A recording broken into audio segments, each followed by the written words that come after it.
en Centroamérica como Guatemala, Honduras, El Salvador y Nicaragua, y en México en muchas ciudades. Y Estados Unidos en estados como California, Texas, Arizona, Georgia y Carolina del Norte. Conferencista en empresas comerciales en Tuxtla Gutiérrez. Sin más, voy a ceder el uso de la palabra al licenciado Floriano Ramos Esponda.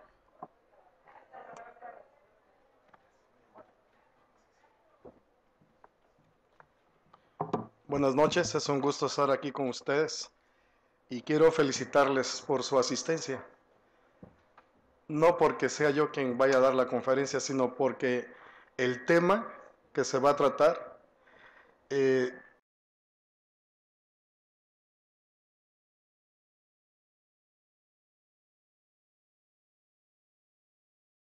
nuestra ciudad. Yo nací aquí, soy de Chiapas. Hemos tenido la noticia de muchos suicidios en semanas pasadas. ¿Y qué decir de nuestro país? Cuando vemos que adolescentes, señoritas, forman parte de los cárteles de la droga más reconocidos en nuestro país. Yo estudié la prepa y la universidad en Guadalajara, Jalisco, en la década de los 70s y 80s.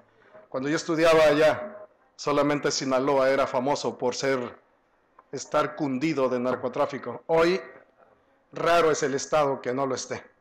Y se nutre precisamente de jóvenes, de adolescentes, que son no formados, sino deformados en sus familias de origen.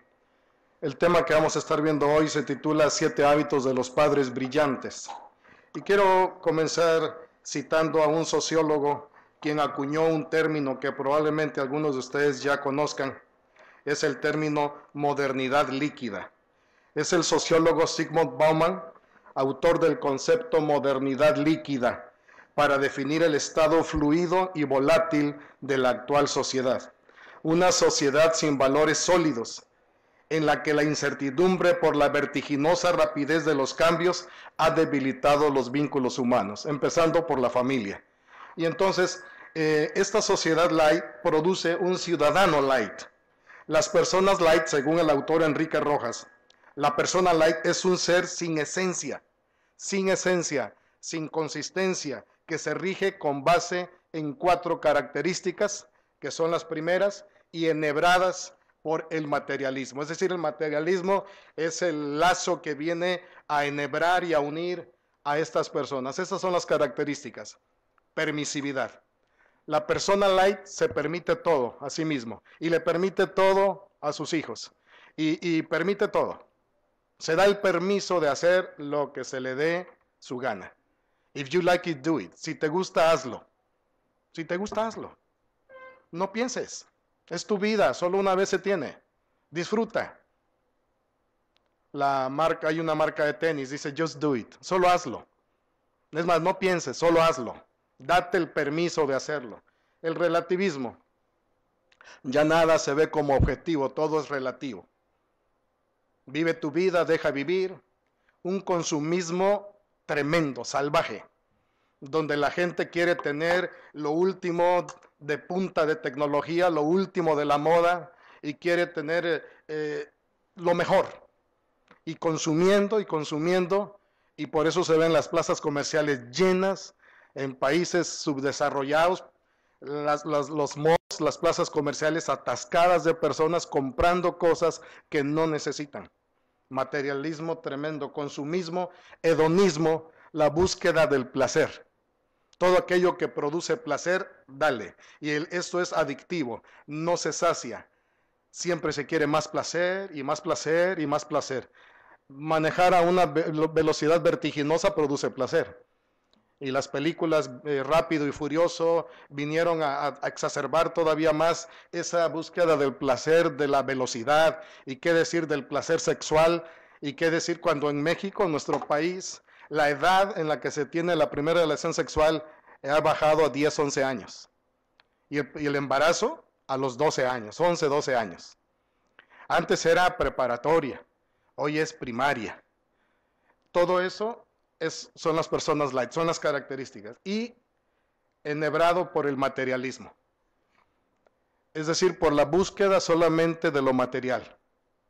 la filosofía de vida de que muriendo el perro acabó la rabia. Es decir, de que solamente lo material es lo que importa.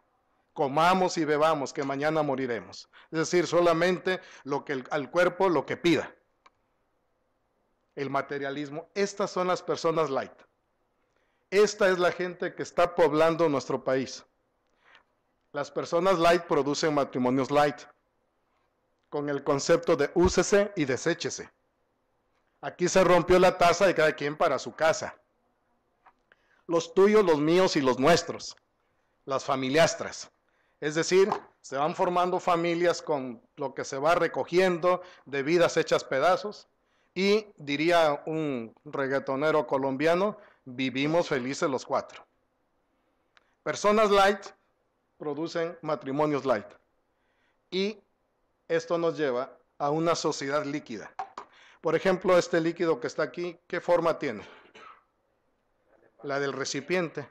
Si ahorita me pasaran un vaso, cambiaría la forma porque es líquido. Y si luego me pasan una taza, cambia la forma. ¿Por qué? Porque es líquida. Tristemente, en el siglo XXI lo que estamos viviendo es una sociedad líquida, amorfa, que va tomando formas no firmes, sino que se va deformando por toda esta filosofía de vida, del nihilismo. Nihilismo es nada, viene de nihilo, del latín nihilo, que es nada. ¿Qué quiere la gente hoy? Nada. ¿Qué te gusta? Nada.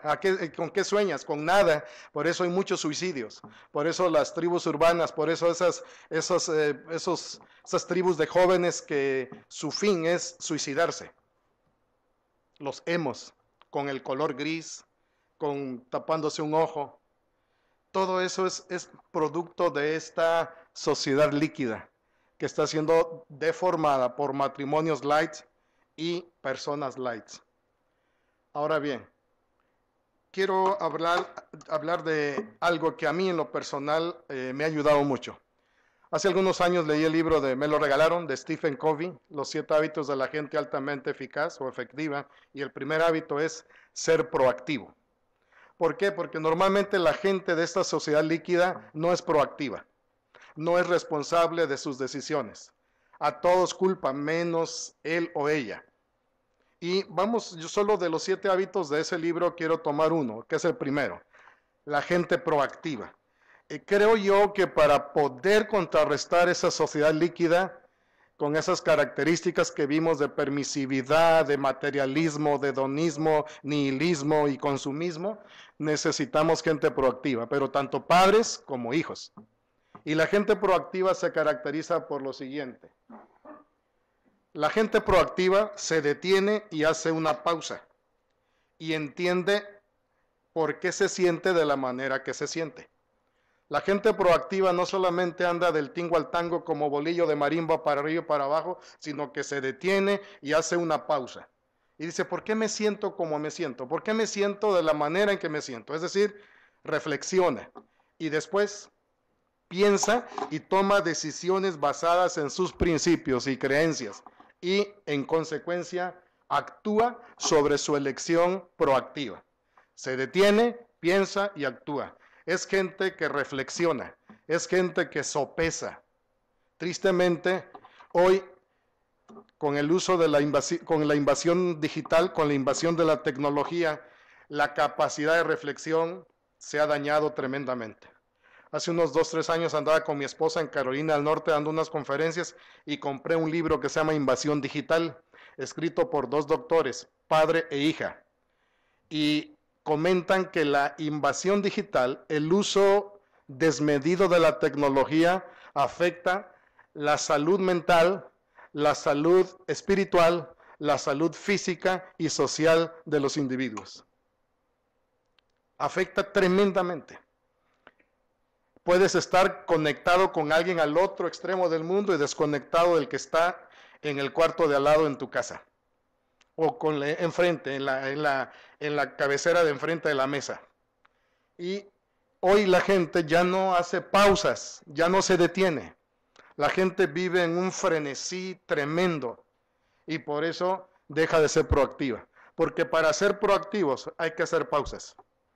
Hay que hacer pausas, hay que pensar y tomar decisiones basadas en esa reflexión previa. Hay 3 teorías deterministas. El determinismo genético, que culpa básicamente a los abuelos. Abuelió el niño, abuelió la niña. Es culpa de los abuelos. Si eso fuera cierto, yo tuviera hijos fuera de matrimonio, porque de quien heredé este precioso nombre que tengo es de mi abuelo Floriano, abuelo paterno, y dejó 7 hijos fuera de matrimonio. Mi padre, 2 fuera de matrimonio. Yo le digo a mi esposa, tranquila, mi amor, no hay ninguno, ni enfermedad venérea, ni hijos regados, porque solamente contigo he tenido intimidad sexual. Pero el determinismo genético dice, todo es culpa de los abuelos. Soy así porque de ti lo heredé. Y eso hace que la persona no se haga responsable de sus decisiones. Hay otro tipo de determinismo, el determinismo psíquico. Básicamente es culpa de nuestros padres, de ti lo vi. Y como en la casa se mama todo, en la casa todo se ve y todo se va copiando. Los niños son como esponjitas, que todo absorben. No solamente maman la leche del pecho materno, maman todo lo que ven. Si un padre le dice, hijo, no fumes, pero lo ve que es esclavo de un pedazo de tabaco, el hijo no va a hacer lo que el padre dice, sino lo que el padre hace. ¿Me estoy explicando? Pero el determinismo psíquico dice, básicamente es culpa de nuestros padres, pero también eso le quita la responsabilidad al hijo. Déjenme decirles, yo tenía 14 años cuando me mandaron a estudiar la preparatoria a Guadalajara. No me preguntaron, te vas. Eres bueno para el estudio y ahí hay una universidad, y de una vez vas a entrar desde la preparatoria. Pero gracias a Dios, yo a los 13 años tomé la decisión de jamás probar licor. ¿Por qué? Éramos 7 hijos en el matrimonio de mis papás, 3 mujeres y 4 varones. El mayor de los varones se ahogó, yo quedé de mayor. Cuando mi papá, algunas veces, no es alcohólico, pero cuando tomaba con sus compadres, no sé si decir tristemente o yo creo que afortunadamente, gracias a Dios, eran las personas que con poco quedaba embrocado en la mesa. No como otros que se acaban 2, 3 cartones de cerveza y andan como bien frescos como una lechuga. Él no, con 2, 3 cervezas, 4 quedaba. Y entonces, ¿a quién mandaba mi mamá a buscarlo? No mandaba a mis hermanas, 3 señoritas, me mandaba a mí. Y cuando yo lo vi allí, más de una vez, no seguido, dijéramos 3, 4 meses con los compadres, yo dije, yo jamás voy a tomar. Tomé la decisión de jamás probar licor. Estuve 9 años en Guadalajara, 1500 kilómetros de distancia de mis papás. Década de los 70, 76 hasta el 84. 73 al 76 y luego en adelante. Nunca jamás, porque tomé una decisión. Si yo me hubiera basado en un determinismo psíquico, yo hubiera dicho, yo tomo porque vi que mi papá lo hizo. Y en vez de eso dije, no voy a tomar porque no quiero quedar como quedaba él. ¿Me estoy explicando? Hay otro determinismo, que es el determinismo ambiental. Es aquella creencia de que la culpa es del patrón o el jefe, del cónyuge. Si no fuera esta mi mujer, si no fuera este mi marido, las cosas cambiarían. O de los hijos, o de los padres, o de la política nacional. Es que este partido que entró no está cumpliendo, o el que salió, o la situación financiera. A todo se culpa, al ambiente, a los padres o a los abuelos. Teorías deterministas.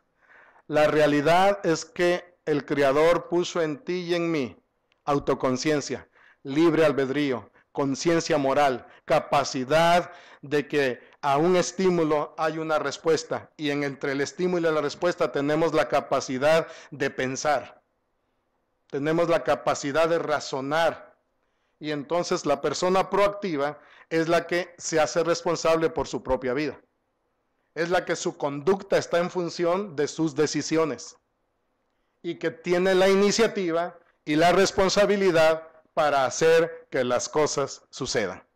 Esa es la persona proactiva. No culpa a sus padres, no culpa al ambiente, no culpa a sus abuelos. Dice, estoy cosechando lo que sembré. Estas consecuencias son fruto de las decisiones que yo tomé. Y si la persona no reflexionó, si la persona no pensó, pues sus decisiones van a ser arrebatadas. El proactivo reconoce que tiene la libertad y la habilidad para escoger cómo responder a cualquier cosa que le suceda.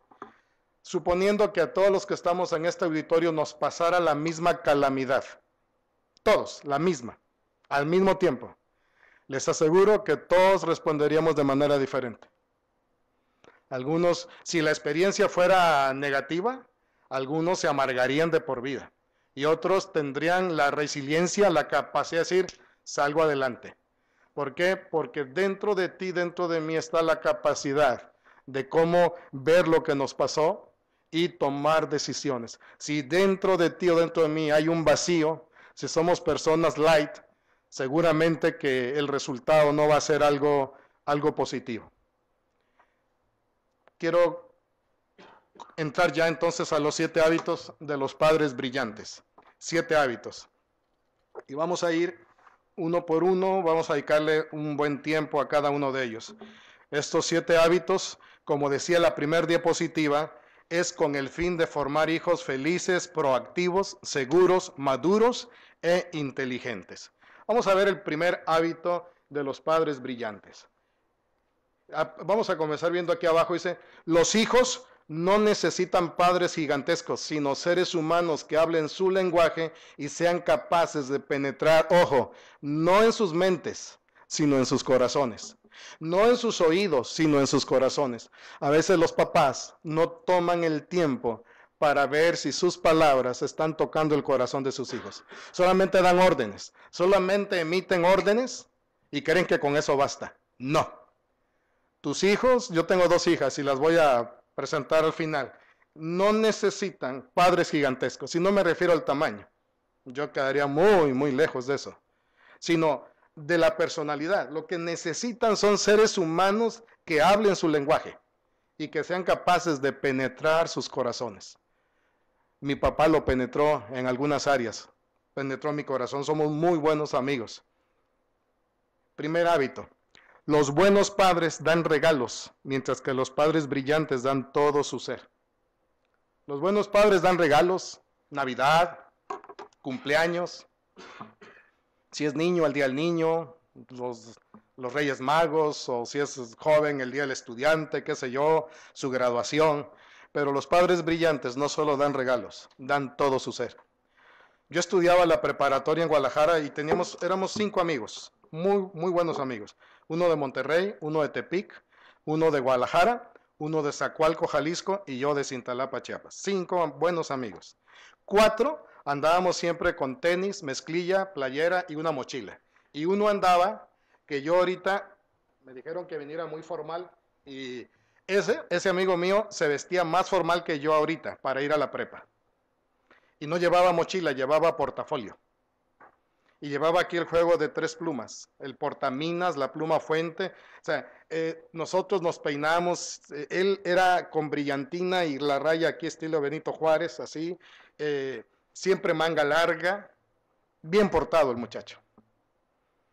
Muy buen estudiante. Los 5 éramos buenos para el estudio, nos estimulábamos los unos a los otros y íbamos.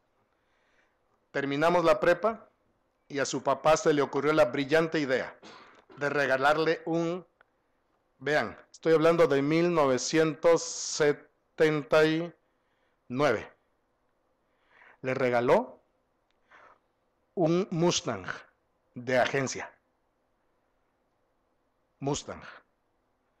El Maverick y el Mustang de la Ford, era por cada acelerón, se abría así, tragaba gasolina de manera tremenda. Entonces este muchacho empieza a estudiar la universidad, empezando con un Mustang del año de agencia. Los otros 4 terminamos nuestra carrera, contador, ingeniero, yo biólogo y él a la mitad de su carrera. ¿Por qué? Porque le empezaron a sobrar mujeres.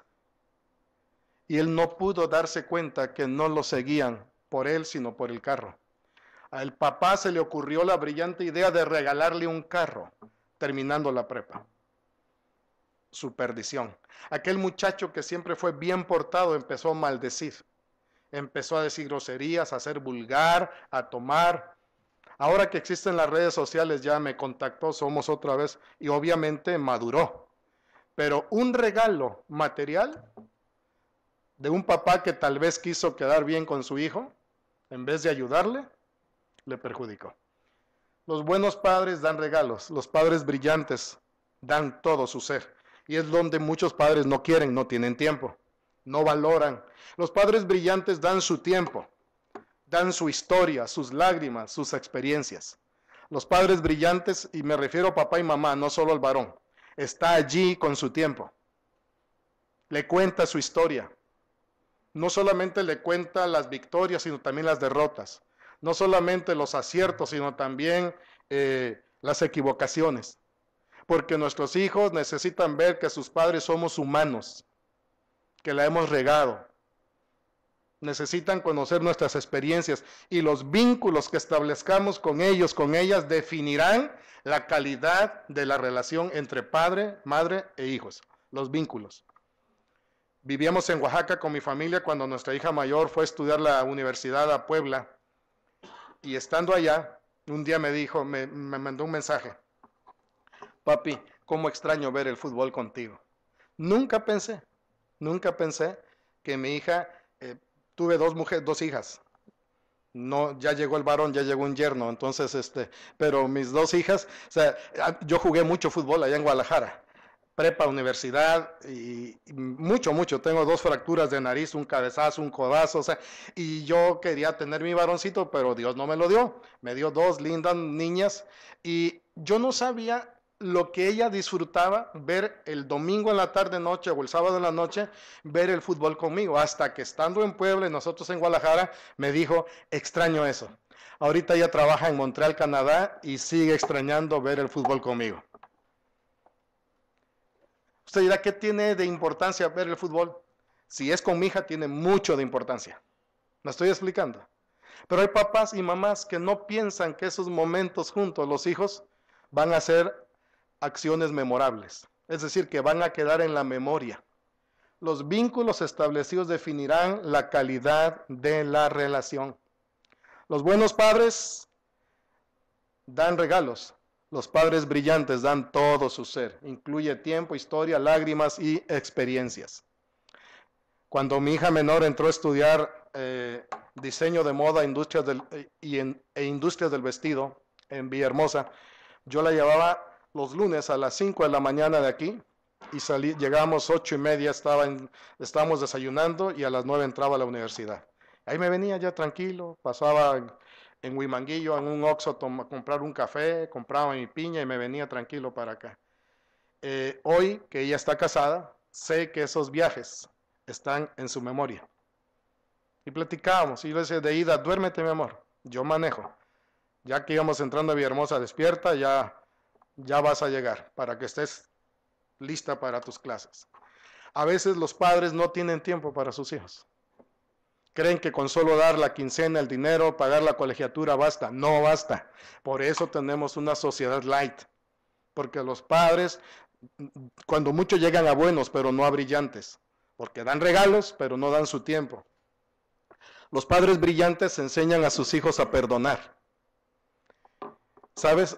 A tus hijos y a mis hijas las van a ofender. Y ellas o ellos van a ofender a otros. Necesitan aprender a perdonar y a pedir perdón. Y eso no lo enseña la Facultad Libre de Derecho, eso lo enseña el hogar, eso lo enseñan los padres. ¿Me estoy explicando? Tus hijos y mis hijas saben quién de los dos, papá o mamá, es más rápido en pedir perdón y es más rápido en aceptar sus faltas y en perdonar. Y con eso les estamos enseñando. De seguro, en estos 10 meses de casada que lleva mi hija, obvio, como cualquier matrimonio, ya ha tenido fricciones. Pero ¿dónde ella aprendió a perdonar y a pedir perdón? Con mi esposa y conmigo. Entonces, los padres brillantes enseñan a sus hijos a perdonar. Nuestros hijos no necesitan gigantes, no les podemos dar a tole con el dedo. No son bobos, son bien listos. Y entonces nosotros tenemos el privilegio de modelarles cómo se pide perdón y cómo se perdona. Eso solo lo hacen los padres brillantes. Los padres buenos solamente dan regalos y pagan colegiaturas, pero los padres brillantes caminan la otra milla y enseñan a perdonar.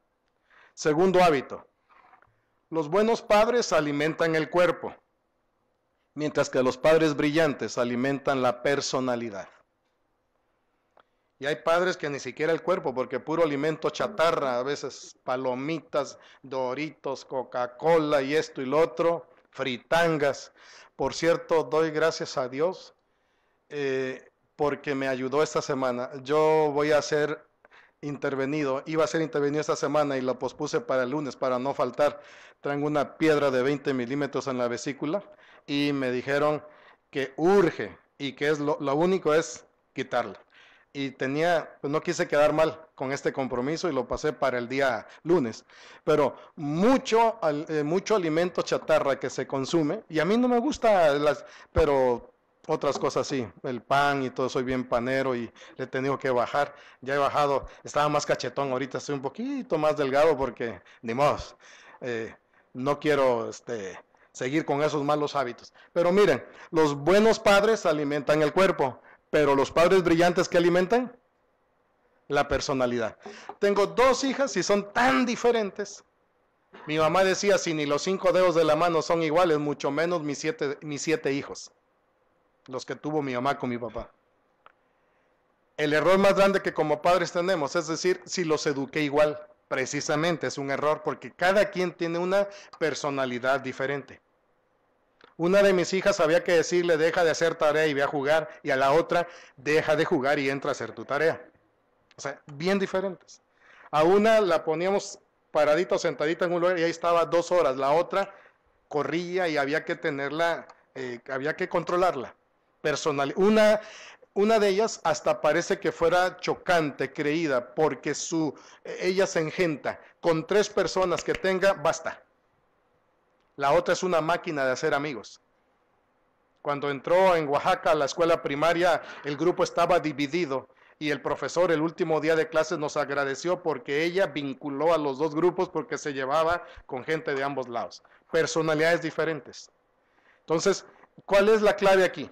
Descubrir qué personalidad tiene tu hijo o tu hija y alimentar esa personalidad. No querer que sea la persona en la que no está diseñada ella o él. ¿Me explico? Mi hija menor tiene un negocio con mi esposa de accesorios femeninos y venden en Instagram, en Facebook y tienen su tienda física y virtual. Las 2 son muy hábiles con sus manos, la menor y mi esposa. La mayor y yo somos torpes con las manos, torpes a decir basta, pero tenemos otras fortalezas. Y entonces, ¿qué es lo que tenemos que hacer?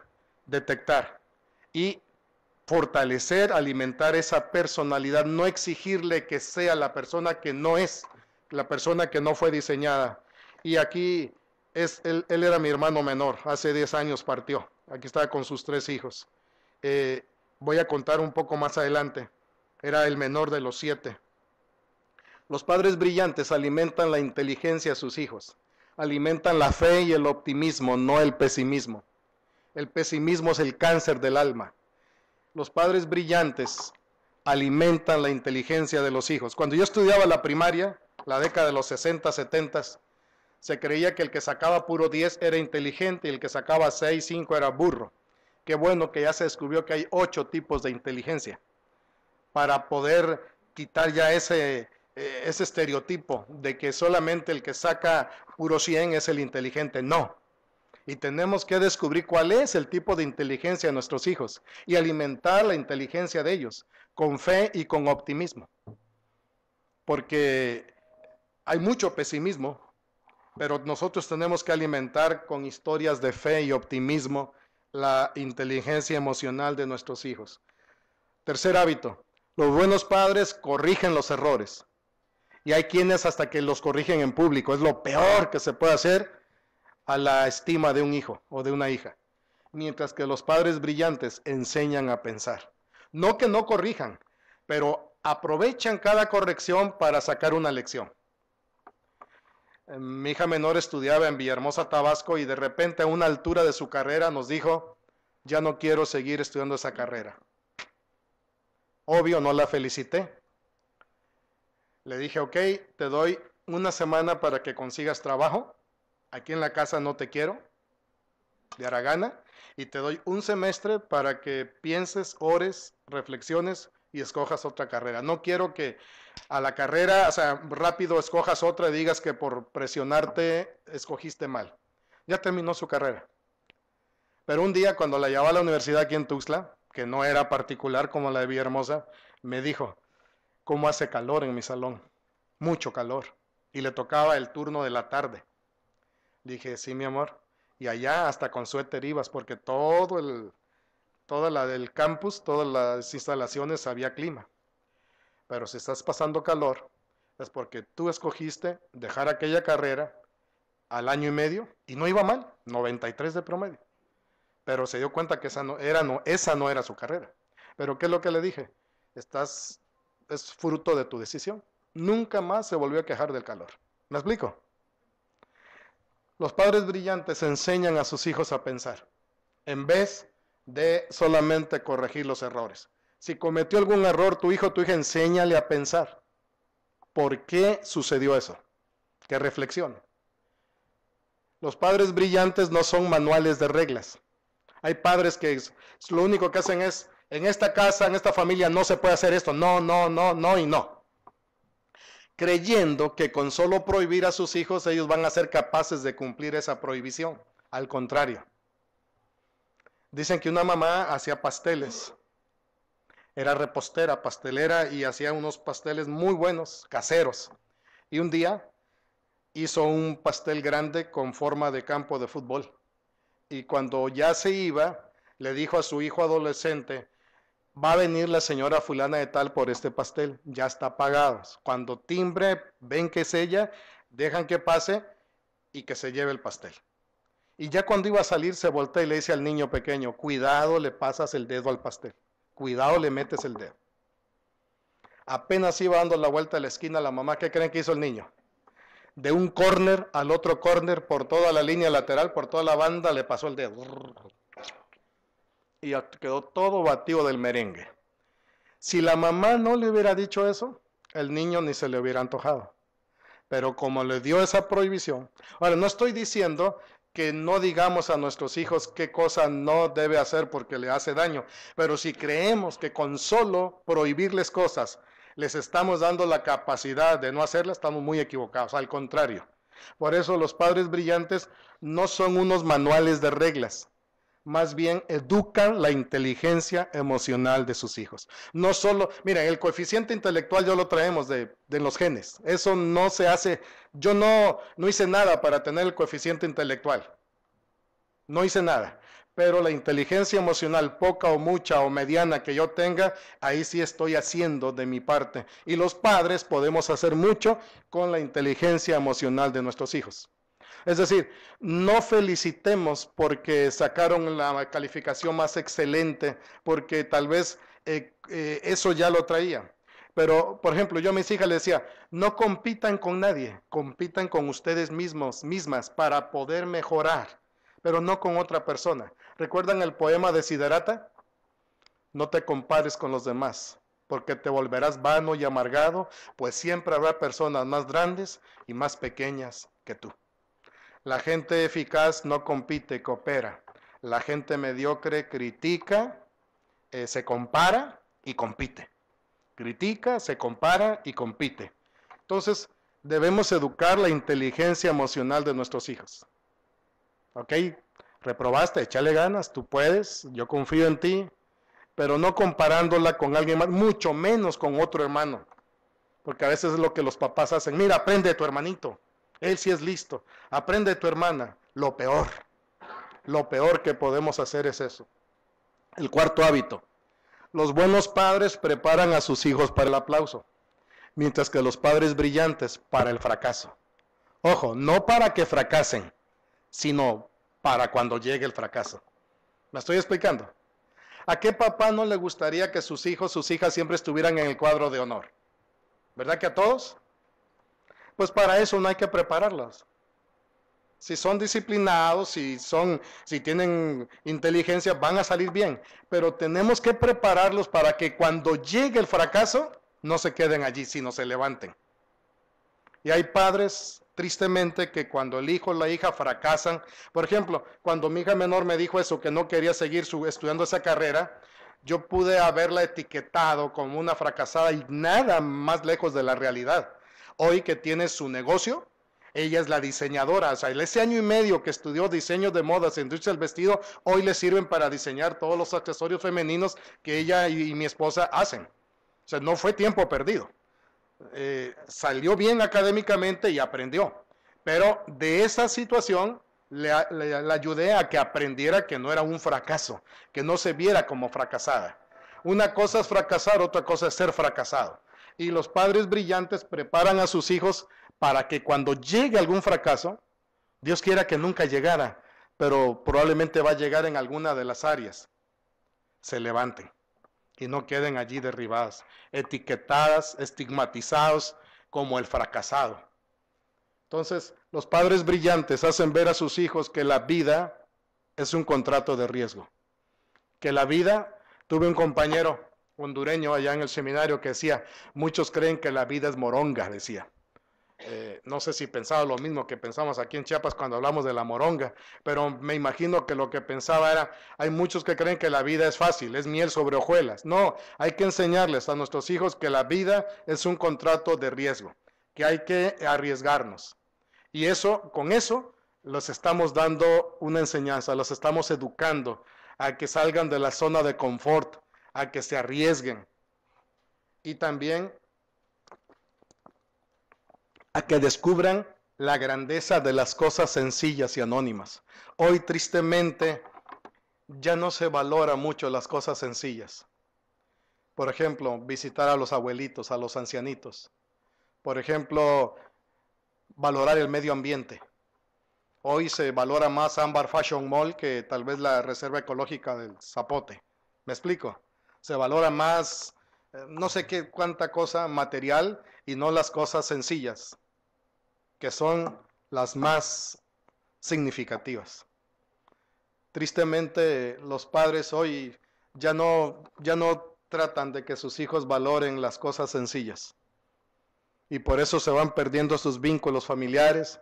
Me acuerdo cuando yo nací en el 62, cuando nos enseñaban que diéramos gracias, que pidiéramos permiso, que no nos metiéramos en la conversación de gente adulta, que no fuéramos impertinentes.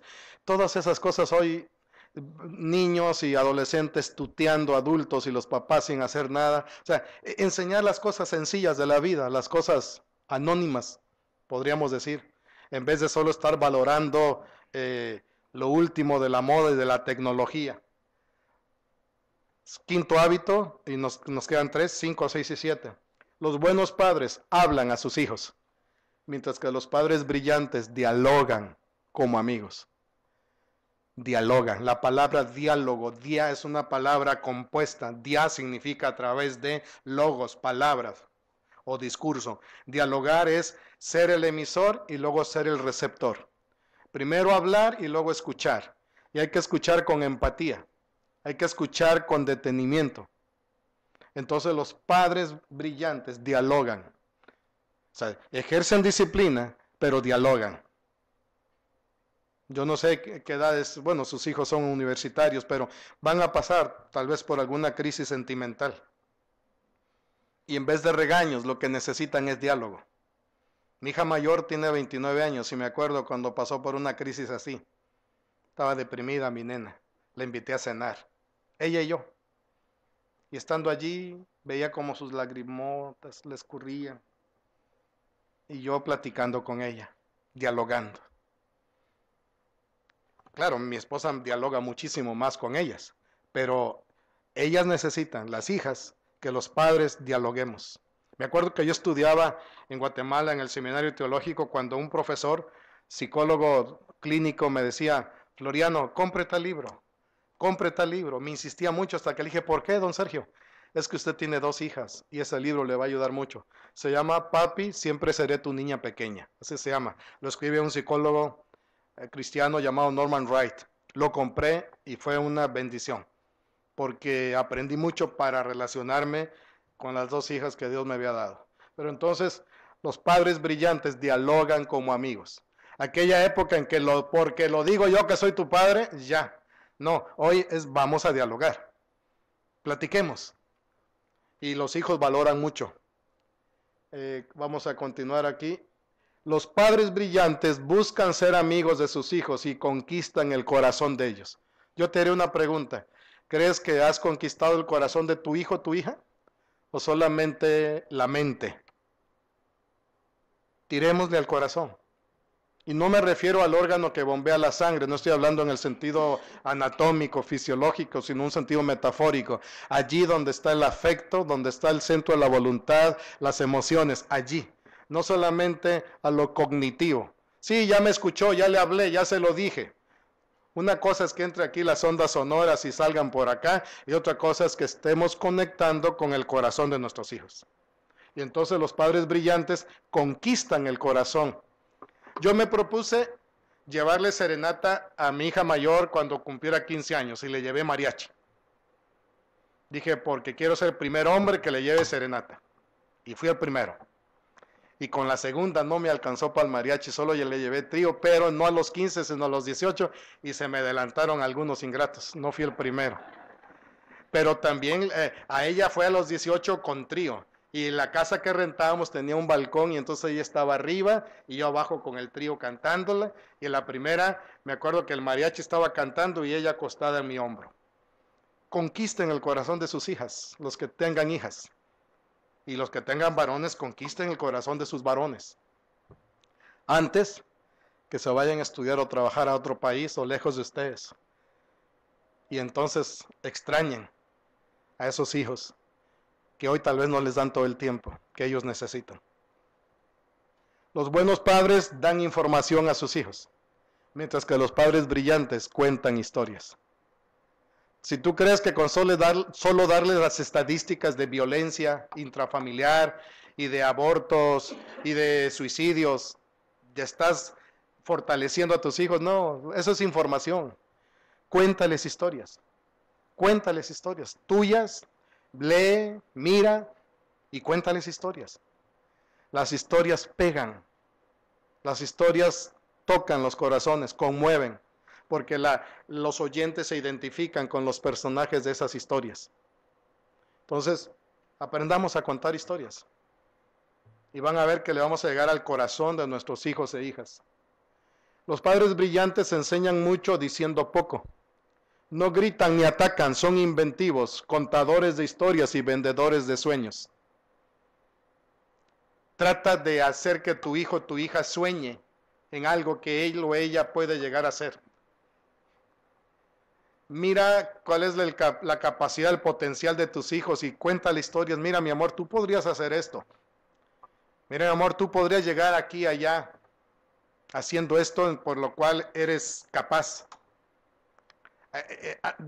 Que tu inventiva le permita pensar a tu hijo o tu hija que puede ser alguien productivo en esta sociedad, alguien que deje huella, alguien que deje un legado, y para eso es importante contarles historias.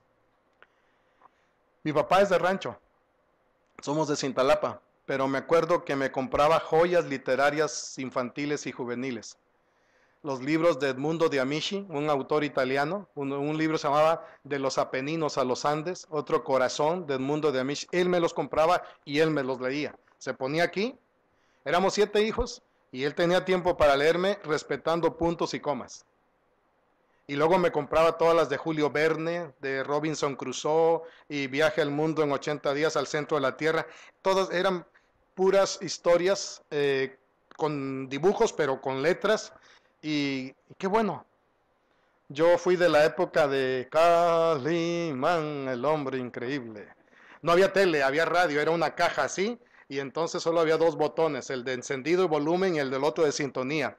Y lo único que uno hacía era tirarse en el piso con el radio encendido y escuchar el Martín Cadena, el ojo de vidrio, y escuchar el Chucho el roto, pero las imágenes corrían acá porque solo escuchaba las voces. Pero mi papá me leía. Y si ustedes ven los cuartos de mis dos hijas, hay libros alrededor, porque por la gracia de Dios pude pasarles el hábito de la lectura.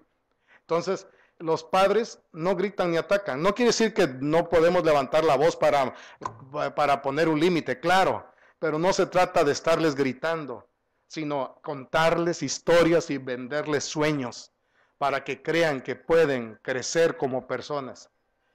Vamos avanzando. El último hábito. Los buenos padres dan oportunidades. Tercera vez. Ya van 5, ¿eh? Esta es la última. Pero los padres brillantes nunca se rinden. Los padres brillantes nunca se rinden. Son como el padre de Lucas 15, 11 al 32. Señor Jesucristo contó una historia en ese evangelio. Un padre tenía 2 hijos. Y el menor de ellos le dijo: Padre, dame la parte de la herencia que me corresponde. Estoy hasta acá de estar en tu casa. Estoy hasta acá de la comida de mi mamá, de la sopa de verduras, de la cremita de calabaza. Me quiero ir lejos. Me tienes hasta el gorro con todas tus prohibiciones. Dame la parte de la herencia que me toca. Y dice ese evangelio que el papá les repartió los bienes. Les, plural. Solo tenía 2 hijos. En la cultura hebrea al hijo mayor se le daba 2 partes. Es decir, si tenía 2 hijos, partió la herencia en 3, al mayor le tocó 2, al menor le tocó 1. Y dice que cuando recibió la parte de la herencia, se fue lejos a una provincia apartada.